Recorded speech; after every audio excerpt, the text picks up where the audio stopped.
BMS academy में आपका स्वागत है। पिछले सेशन में हमने वेरिएबल से रिलेटेड कुछ रूल्स की जानकारी ली। इस सेशन में हम उन्हीं रूल्स को प्रैक्टिकल रूप में देखने वाले हैं और देखेंगे किस प्रकार हम इसको प्रयोग कर सकते हैं प्रैक्टिकली। इससे पहले कि मैं प्रैक्टिकल पर जाऊं, आपको यहाँ से कुछ इन्फॉर्मेशन दे देता हूँ जो कि हम इसी स्लाइड में देख सकते हैं। जैसे एग्जाम्पल के लिए, अगर आप किसी वेरिएबल को डिक्लेयर करना चाहते हैं तो डॉलर का साइन ज़रूरी है उसके साथ। जैसे मैंने $A लगाया है तो यहाँ पे ये $A एक वेरिएबल को रिप्रेजेंट करता है और साथ ही यहाँ पे उसकी वैल्यू भी डिफाइन की गई है जो 10 है। इस तरह से B, इस तरह से नेम। अब अगर आप अपने किसी वेरिएबल को कोई मीनिंगफुल नाम देंगे तो आपके लिए कार्य करने में आसानी रहेगी, क्योंकि जैसे जैसे आपका प्रोग्राम बड़ा होता चला जाएगा वैसे वैसे आप ये भूल सकते हैं कि वेरिएबल किस लिए डिक्लेयर करवाया गया था। यहाँ पे यदि अगर आपको लगता है कि नाम ज़्यादा बड़ा है तो आप अंडरस्कोर का या कैमल केसिंग का प्रयोग भी कर सकते हैं नाम डिफाइन करने के लिए। जैसे मैंने यहाँ पे सैलरी अंडरस्कोर बोनस किया है और अमाउंट उसमें फिल कर दिए है 1000। इसी तरह से सैलरी 1 to 3 मैंने यहाँ डिफाइन किया है जिसमें वैल्यू फिर से 1000 फिल की गई है, क्योंकि आप नाम को कभी भी नंबर से शुरू नहीं कर सकते लेकिन कैरेक्टर से शुरू कर सकते हैं, जो मैंने यहाँ पे डिफाइन किया है। लेकिन यदि नीचे दिए गए रेड कलर्स के नामों पे अगर आप ध्यान दें तो ये नाम आप वेरिएबल के रूप में नहीं रख पाएंगे, क्योंकि इनमें कोई ना कोई समस्या है, कोई ना कोई प्रॉब्लम है जिसकी वजह से आप वेरिएबल के रूप में इन नामों को यूज़ नहीं कर सकते। जैसे पहले वाले नाम में आपने स्पेस का यूज़ किया है, $सैलरी स्पेस बोनस। आप वेरिएबल के नाम के बीच में स्पेस नहीं रख सकते। दूसरे वाले में प्रॉब्लम यह है कि आपने नाम को नंबर से शुरू किया है, $1 सैलरी बोनस, इस कारण से आप इसको प्रयोग नहीं कर पाएंगे। तीसरे वाले में आपने हाइफन प्रयोग किया है।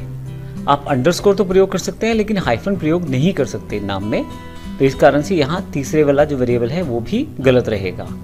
और फोर्थ में क्योंकि आपने और ऐसे सिंबल प्रयोग कर लिए हैं जो नाम में प्रयोग नहीं किए जा सकते, इस कारण से यहाँ भी ये समस्या रहेगी और आपके पास ये नाम भी एक एरर देगा PHP में प्रयोग करते समय। आइए वेरिएबल्स के नाम को और अच्छी तरह से जानने के लिए दो प्रोग्राम जो पहले से अवेलेबल हैं, variable.php और variablerule.php, इसकी जानकारी लेते हैं। जैसा कि हम पिछले सेशन में बात कर चुके हैं कि आप अपने सभी PHP प्रोग्राम्स को C ड्राइव में या जहां भी आपने एग्जाम्प को इंस्टॉल किया है, मैंने C ड्राइव में किया है, वहां पर जाकर एग्जाम्प फोल्डर के अंदर जाकर htdocs के फोल्डर में आप अपने प्रोग्राम्स को रख सकते हैं।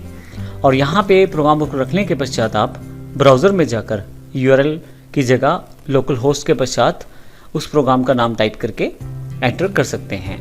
लेकिन थोड़ा सा ऑर्गेनाइज करने के लिए मैंने PHP एक्सरसाइज का एक फोल्डर बनाया हुआ है जिसमें मेरे पास पहले से काफ़ी सारे प्रोग्राम बने हुए हैं, तो मैं इन प्रोग्राम्स को बड़ी आसानी से यहाँ से यूज़ कर सकता हूँ। आप इन सभी प्रोग्राम्स को अपनी पेन ड्राइव या DVD, जिस तरह से भी आपने स्मार्टो से यह मटेरियल प्राप्त किया है, उसमें ले सकते हैं। और अगर किसी कारण से वहाँ अवेलेबल नहीं है तो ऐसे केस में आप हमारी वेबसाइट्स www.smartosystems.in की वेबसाइट से या www.ishtworld.com की डाउनलोड सेक्शन से भी प्राप्त कर सकते हैं। अगर आपको नाम ढूंढने में परेशानी आ रही है तो आप केवल यहाँ नाम टाइप भी कर सकते हैं सर्च में। जैसे कि मुझे पता है मेरी जो फाइल्स हैं एक्सरसाइज में वो वेरिएबल्स के नाम से हैं, तो यहाँ पे मैं वेरिएबल टाइप कर सकता हूँ। मैं यहाँ वेरिएबल टाइप कर देता हूँ। अब जैसे ही वेरिएबल टाइप करेंगे आपके पास वेरिएबल से रिलेटेड जितने भी प्रोग्राम रहेंगे वो आपको अवेलेबल हो जाएंगे। जैसा मुझे पता है कि एक वेरिएबल नाम से फाइल है और एक वेरिएबल रूल के नाम से फाइल है, इनको डबल क्लिक करके यहाँ मैं खोल सकता हूँ।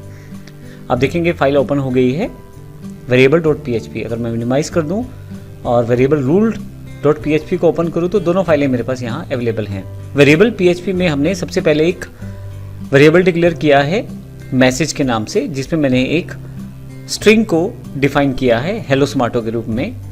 फिर मैंने एक वेरिएबल लिया है जिसमें मैंने नंबर स्टोर किया है, फिर एक वेरिएबल लिया है जिसमें मैंने एक डेसिमल वैल्यू को स्टोर किया है, और फिर तीनों को दोबारा प्रिंट करवाया है एक मैसेज के साथ। आइए देख लेते हैं इसको प्रैक्टिकली किस प्रकार से कर सकते हैं। प्रैक्टिकली करने के लिए मैं यहाँ आ जाता हूँ अपने लोकल होस्ट पे। यहाँ पे आप अपने प्रोग्राम का नाम टाइप कर सकते हैं, लेकिन मैं इससे भी आसान तरीका आपको बता देता हूँ। आप केवल जो फोल्डर है वहाँ तक स्लैश के पश्चात एंटर कर दें, जितने भी प्रोग्राम आपके पास अवेलेबल हैं वो सारे यहाँ लिस्ट होके आ जाएंगे। मैं वेरिएबल वाले प्रोग्राम को ओपन करना चाहता हूँ तो या variable.php को ओपन कर लूँगा तो मेरे पास ये प्रोग्राम अवेलेबल हो जाएगा। अब इसको हम आउटपुट से कंपेयर करें तो हमारे पास सबसे पहले हेलो स्मार्टो, उसके पश्चात वैल्यू आ रही है जो हमारे पास अगला वेरिएबल है उसकी, जो कि ए की वैल्यू है 5, फिर 10.5। उसके पश्चात मैंने इसी सारी वैल्यूज़ को एक टेक्स्ट मैसेज के साथ प्रयोग किया है, जिसमें value of messages, value of age और वैल्यू ऑफ बीज यहाँ पे रिप्रेजेंट किया है।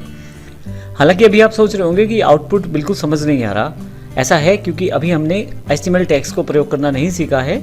हम आने वाले सेशंस की उसकी बात भी करेंगे, लेकिन अगर आपको लगता है कि कोई समस्या है समझने में, तो सिंपल आप HTML के टैग को यहाँ यूज़ कर सकते हैं। जैसे मैं यहाँ पे इको के पश्चात डबल कोट्स में डॉट लगा देता हूँ बाद में। डॉट का मतलब कॉन्केटिनेशन से है, जो भी आप मैसेज यहाँ लिखेंगे वो कॉन्केटिनेट हो जाएगा मैसेज वाले वेरिएबल के साथ। मैं यहाँ पे HTML का BR टैग यूज़ कर लेता हूँ और इस पूरी लाइन को कॉपी कर लेता हूँ, क्योंकि मुझे लाइन बार बार प्रयोग करनी है। Ctrl+C से फिर मैं यहाँ A के आगे आता हूँ, Ctrl+V कर देता हूँ, उसके पश्चात B के साथ इसी तरह से मैसेज में।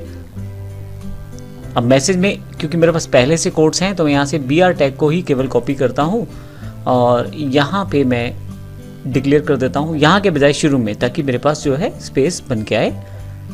तो भी आप अगर HTML से वाकिफ़ हैं तो आपको आइडिया होगा कि BR लगाने से हमारा जो लाइन ब्रेक है वो अवेलेबल हो जाएगा। मैं सेव कर देता हूँ फाइल, इसको रिफ्रेश करता हूँ तो आप देखेंगे अब की बार आपको आउटपुट क्लियरली समझ आ रहा है, क्योंकि अब हमने BR टैग का प्रयोग किया है। ये आप कर सकते हैं जिससे कि आपको आसान हो जाएगा समझना। आइए मेन हमारा इंपॉर्टेंट पॉइंट जो यहाँ पे है वो है वेरिएबल से रिलेटेड, उसकी बात करते हैं। अगर आप किसी कारण से यहाँ वेरिएबल के नाम के आगे से डॉलर हटा दें और सेव कर दें और फिर इसे रन करने की कोशिश करें तो आपके पास एरर रहेगा। तो ध्यान रखिए, जब भी आप वेरिएबल का नाम बनाएंगे तो आपको यहाँ डॉलर का निशान देना जरूरी है। इसी तरह से मैंने यहाँ पे एक और फाइल ओपन की है साथ में, वेरिएबल रूल .php के नाम से। इसमें लगभग आइटम्स तो वही है, लेकिन हमने थोड़ा सा चेंजेस किया है यहाँ पे। वो क्या चेंजेस है आइए देखते हैं उसको। ये वाला सारा सेगमेंट तो पहले वाला है जो हमने अभी समझा है, तो मैं क्योंकि यहाँ BR टैग लगा चुका हूँ तो इसको कॉपी करके यहाँ पे मैं पेस्ट कर देता हूँ ताकि आपको समझने में आसानी रहे। अब आते हैं नीचे की तरफ जहाँ पे हमें वैल्यू डिफाइन करनी है। यदि आप यहाँ देखें तो ये जो नाम है ये वैलिड नेम है, क्योंकि सभी के सभी जो हैं ये वेरिएबल्स के रूल को प्रॉपर्ली फॉलो करते हैं। अब यदि नीचे की तरफ दिए गए नामों की बात करें तो ये हमारे नेमिंग रूल्स को फॉलो नहीं करते वेरिएबल्स के लिए। जैसे कि पहले वाले नाम में स्पेस है, दूसरे वाले नाम में नाम नंबर से शुरू किया गया है जैसे 1 से, और तीसरे वाले में हाइफन का प्रयोग किया गया है जबकि वैलिड नहीं है, आप अंडरस्कोर का कर सकते हैं, और फोर्थ में ऐसे कैरेक्टर का प्रयोग किया गया जो अलाउड नहीं है वेरिएबल नेम में, जैसे परसेंटेज और हैश का सिंबल। अगर फिर भी मैं प्रयोग करके इसको ट्राई करूँ यहाँ पे एग्जीक्यूट करने की, मैं यहाँ से बैक आता हूँ और यहाँ से आपके पास वेरिएबल रूल के नाम से फाइल है, मैं क्लिक कर देता हूँ तो आपके पास एरर रहेगा कुछ इस तरह से, सिंटैक्स एरर अनएक्सपेक्टेड बोनस, क्योंकि उसको लगता है कि आपके पास ये जो वेरिएबल है ये अलग है और ये कुछ इस तरह का वेरिएबल टाइप है लेकिन वेरिएबल नहीं है। तो ऐसे केस में डिटेक्शन में दिक्कत आ जाती है। तो इस तरह आप ध्यान रख सकते हैं, वेरिएबल्स का नाम रखते समय इन रूल्स को फॉलो जरूर करें ताकि आपको प्रोग्रामिंग में दिक्कत ना आए। तो इस सेक्शन में हमने वेरिएबल के रूल्स पढ़े, जिसमें हमने देखा वेरिएबल का नाम किस प्रकार रखा जा सकता है और हमें किन किन बातों का ध्यान रखना पड़ेगा जब वेरिएबल का नाम हम रखेंगे। अगले सेशन में हम बात करने वाले हैं डेटा टाइप्स की। हालांकि एक्सप्लिसिटली आपको कोई भी डेटा टाइप डिफाइन नहीं करनी पड़ती PHP में, लेकिन फिर भी हमारे पास डेटा टाइप्स अवेलेबल रहती हैं PHP में। उन सभी की जानकारी हम अगले सेशन में लेने वाले हैं। धन्यवाद।